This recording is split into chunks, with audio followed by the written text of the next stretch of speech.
I never thought I'd be in this situation, but here I am, pouring my heart out to strangers on the internet. I'm Monica, 28F, and I just found out I'm pregnant.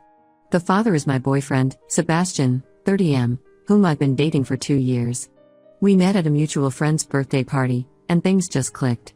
He was charming, funny, and seemed to genuinely care about me. I thought I had finally found someone who would support and protect me after my difficult childhood. Growing up, my parents were emotionally abusive.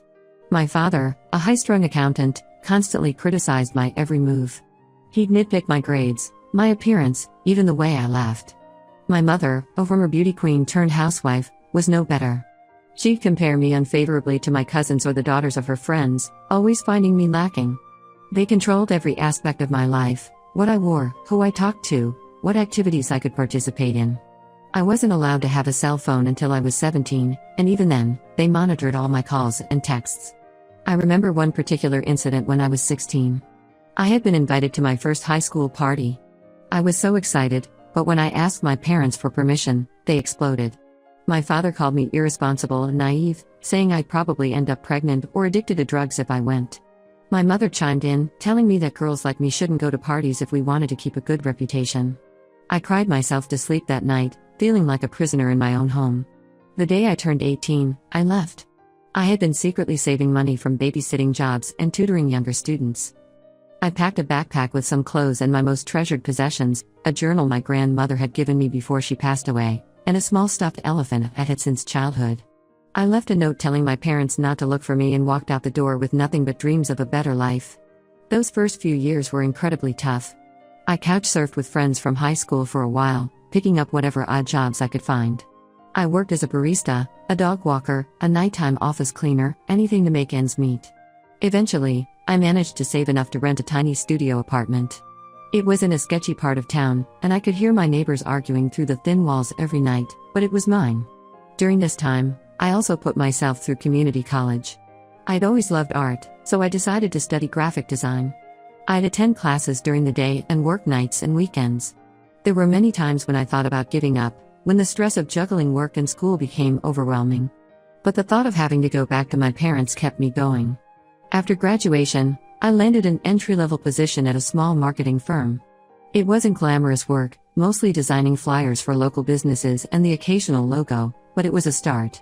I worked hard, often staying late to improve my skills or take on extra projects. Slowly but surely, I started to build a life for myself. That's when I met Sebastian. It was at our mutual friend Sarah's 30th birthday party. I almost didn't go. I was exhausted from a long week at work and the thought of socializing was daunting. But Sarah had been one of the few friends who stood by me when I left home, so I dragged myself to the party. Sebastian was Sarah's cousin, in town for a few weeks on business.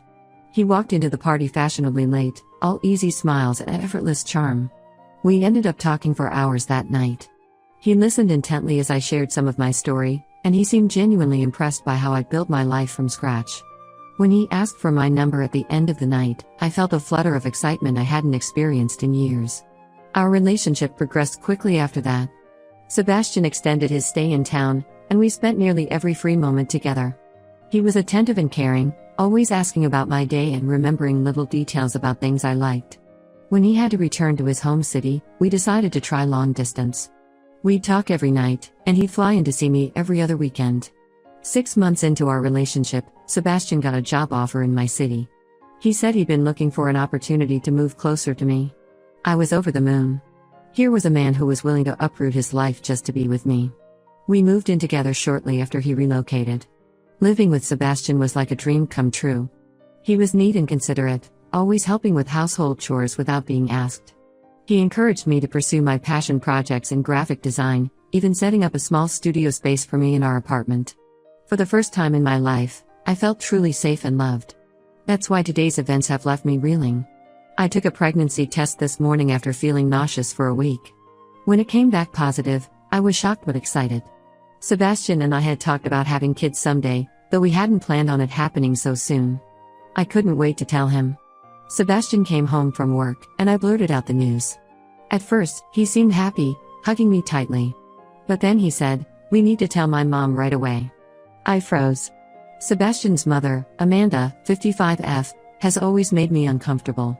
She's overbearing and constantly interferes in our relationship.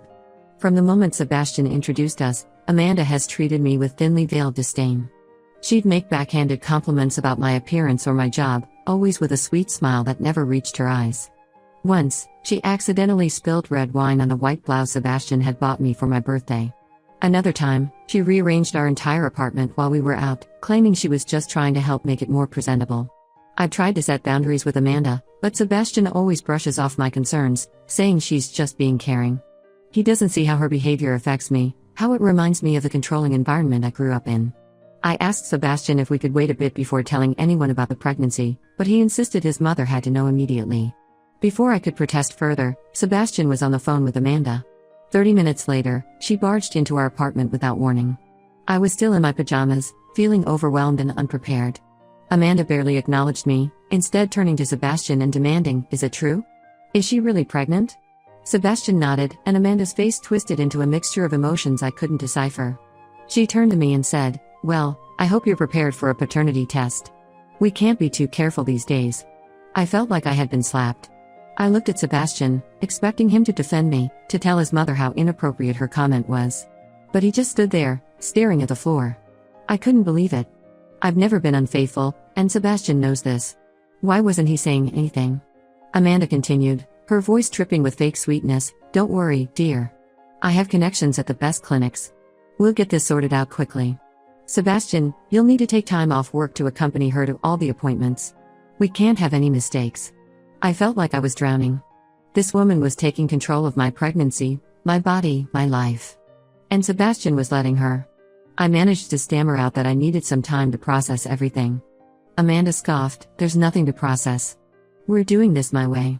Sebastian finally spoke up, but not to defend me. He said, "Mom's right, Monica. We need to be sure about everything.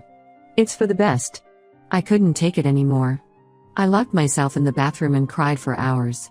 I feel so alone and scared. I thought Sebastian was different from my parents, but he's just another person who won't protect me. I don't know what to do. I can't imagine raising a child in this environment, with Amanda controlling everything and Sebastian being her puppet. I'm considering leaving, but I'm terrified. I've worked hard to build my career, but I don't know if I can support myself and a baby on my own. Plus, I'm afraid of what Sebastian and Amanda might do if I try to leave. They have more money and connections than I do. I feel trapped and hopeless. I thought I had finally found happiness, but now it feels like my world is crumbling around me. I don't know if I even want this baby anymore. The thought of being tied to Sebastian and Amanda for the rest of my life makes me feel sick. I need advice. Should I try to talk to Sebastian again? Should I just leave and figure things out on my own? I'm lost and scared, and I don't know where to turn. Any guidance would be appreciated. Update when it's been 2 weeks since my last post, and so much has happened. I want to thank everyone who offered advice and support. Your words gave me the strength to take action. The day after I posted, I decided to confront Sebastian. I spent hours rehearsing what I wanted to say, trying to find the right words to express how hurt and betrayed I felt. I waited until he came home from work and asked to talk. We sat down at our kitchen table, the same place where we'd shared so many happy meals and conversations. Now, it felt like a barrier between us. I took a deep breath and started talking. I told Sebastian how hurt and betrayed I felt by his lack of support when his mother demanded a paternity test. I explained that her behavior was controlling and disrespectful, and that I needed him to set boundaries with her. I reminded him of the stories I'd shared about my childhood, how I'd promised myself I'd never let anyone make me feel small again. As I spoke, I could see Sebastian's expression changing. At first, he looked defensive, but as I continued, his face softened. For a moment, I felt a glimmer of hope. Maybe he was finally understanding. Maybe we could work through this together. But then Sebastian spoke, and my hope shattered. He said, "Monica, you're overreacting. Mom is just looking out for us. She's even offering to pay for all the medical expenses. You should be grateful." I couldn't believe what I was hearing. I asked him, "Do you really think I've been unfaithful? Don't you trust me at all?" Sebastian hesitated before answering, "It's not that I don't trust you. It's just, well, accidents happen. We need to be sure." That's when I knew. This wasn't just about the pregnancy or the paternity test. This was about our entire relationship. I realized that Sebastian had never really trusted me, never really seen me as an equal partner. I was just someone to be controlled and managed, just like his mother wanted.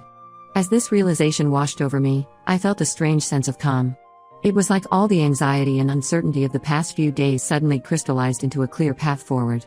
I took a deep breath and said, "Sebastian, I can't do this anymore. I'm leaving." His face turned red with anger. "You can't leave. What about the baby? What about our life together?" I stood my ground. "There is no our life if you can't trust and respect me. I deserve better than this, and so does this baby."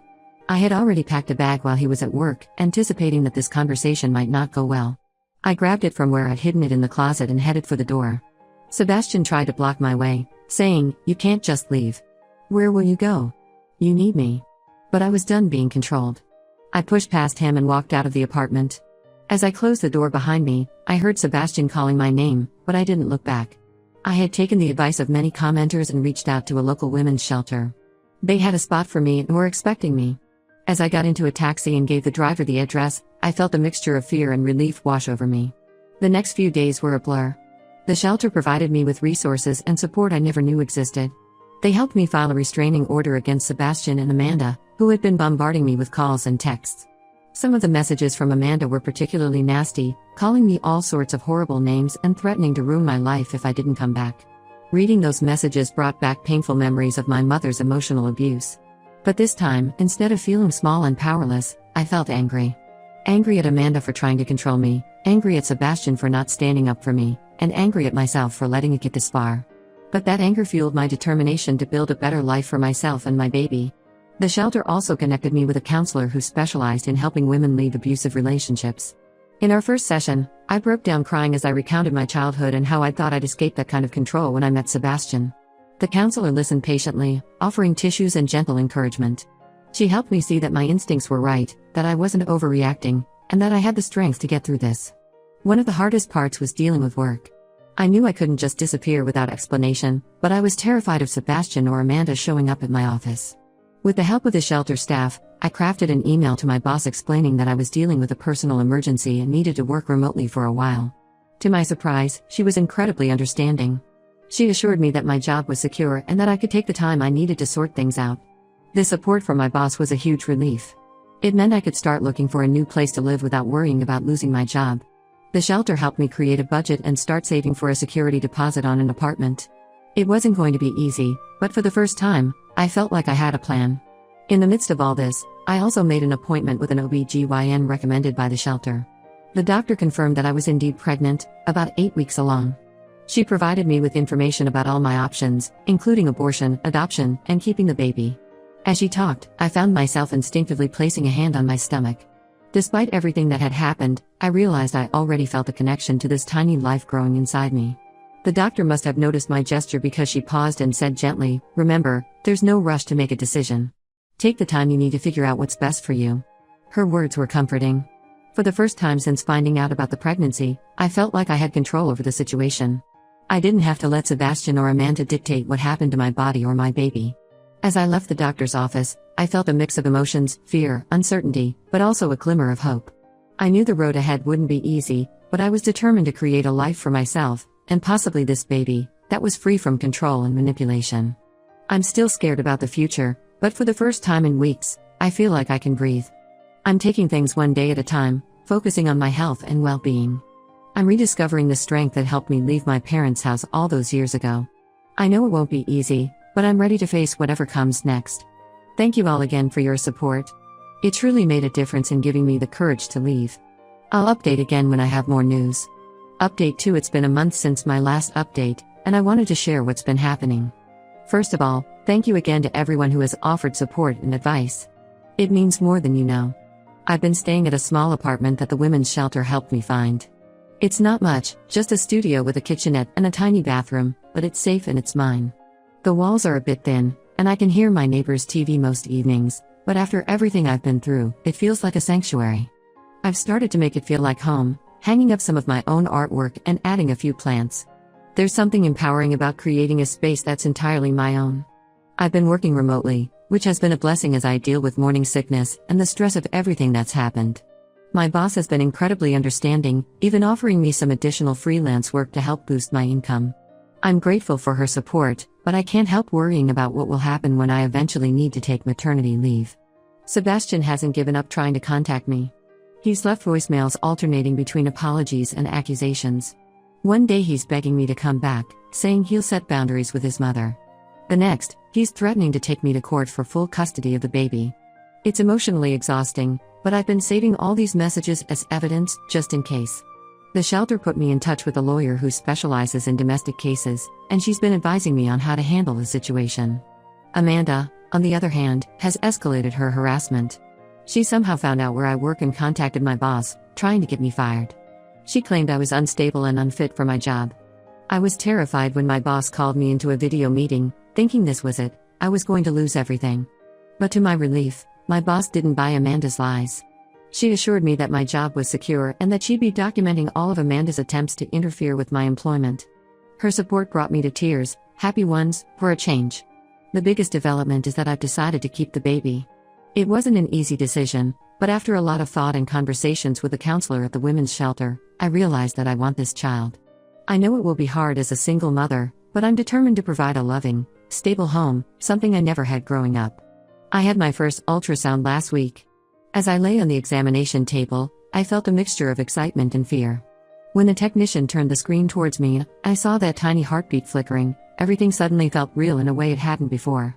I'm scared, but also excited about this new chapter in my life. I've also started looking for a new job. As supportive as my current boss has been, I feel like I need a fresh start. I've been applying for remote graphic design positions that would allow me more flexibility once the baby arrives. It's daunting to think about changing jobs while pregnant, but I'm trying to stay positive. Sebastian found out about my decision to keep the baby. I suspect Amanda might have a friend at the clinic who leaked the information. He's now insisting on being involved in the pregnancy and demanding visitation rights once the baby is born. I've told him that all communication needs to go through my lawyer from now on. It's hard, because part of me still cares for him and wishes things could have been different. But I know I need to stay strong for myself and my baby. Speaking of lawyers, I've hired one to help me navigate the custody issues that are likely to come up. She's been amazing, helping me understand my rights and preparing for whatever Sebastian and Amanda might try next. It's expensive, but I'm trying to see it as an investment in our future. I've also started attending a support group for single mothers at the local community center. It's been incredibly helpful to connect with other women who understand what I'm going through.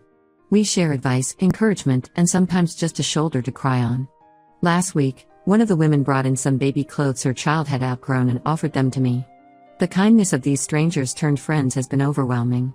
As my pregnancy progresses, I'm trying to focus on the positive. I've started a journal for the baby, writing down my thoughts and feelings as I prepare for their arrival. I want them to know how much they're loved, right from the start. I'm taking things day by day, trying to stay positive and focus on creating a good life for myself and my baby. It's not easy, but I'm stronger than I ever knew. Thank you all for being a part of this journey with me. I'll update again when there's more to share. Update 3: It's been 3 months since my last update, and I'm now 6 months pregnant. So much has changed, and I wanted to share it with you all. First, the good news: I found a new job. It's a remote position with a startup company that values work-life balance. The pay is better than my old job, and they're even offering maternity leave, which is a huge relief. I started 2 months ago and so far, it's been great. My colleagues are supportive, and the work is challenging in a good way. I feel like I'm growing professionally even as I prepare for motherhood. I've also moved into a small house that I'm renting. It's in a quiet neighborhood with a little backyard. The landlord is an older woman who, after hearing a bit of my story, has been incredibly kind. She even helped me set up some baby furniture that arrived in boxes. I've been slowly furnishing the place and setting up a nursery. It feels good to have a space that's truly mine, where I feel safe and at peace. Now for the not-so-good news: Sebastian and Amanda haven't given up. Sebastian filed for joint custody, claiming that I'm keeping him from his child. We had our first court hearing last month. It was nerve-wracking to be in the same room as Sebastian and Amanda again. Amanda glared at me the whole time, while Sebastian kept trying to catch my eye. I focused on staying calm and letting my lawyer do the talking. My lawyer presented evidence of Sebastian's emotional manipulation and Amanda's harassment. The judge seemed sympathetic to my situation but emphasized the importance of both parents being involved in a child's life. For now, the judge has ordered that Sebastian can attend doctor's appointments and birthing classes if I'm comfortable with it, but he's not allowed to contact me directly. All communication must go through our lawyers. Amanda has been barred from any involvement due to her harassment. Sebastian attended the last ultrasound appointment. It was awkward and tense, but he behaved himself. Seeing our baby on the screen seemed to have an impact on him. For a moment, I saw a glimpse of the man I thought I knew. After the appointment, Sebastian asked to talk. He apologized for his behavior and for not standing up to his mother. He said he's been going to counseling to work on setting boundaries with Amanda and understanding why he let her control our relationship. He asked if we could try to co-parent amicably. I told him I appreciated his apology, but that trust takes time to rebuild. I agreed to consider co-parenting, but made it clear that we would not be getting back together romantically. He seemed to accept this, which was a relief. As for Amanda, she's been quiet lately. Too quiet, if I'm honest. I can't help but feel like she's planning something, but I'm trying not to let paranoia take over. I'm focusing on staying healthy and preparing for the baby's arrival. I've also been attending a support group for single mothers. It's been incredibly helpful to connect with other women who understand what I'm going through. We share advice, encouragement, and sometimes just a shoulder to cry on. Last week, we had a small baby shower for me. It wasn't anything fancy, just some cupcakes and small gifts, but it meant the world to me. Looking back on everything that's happened, I'm amazed at how much I've grown. I'm no longer the scared, uncertain woman I was 6 months ago. I'm stronger, more confident, and ready to be the mother my child deserves. Thank you all for being part of this journey with me. Your support has meant the world. I'll update again after the baby is born. Wish me luck.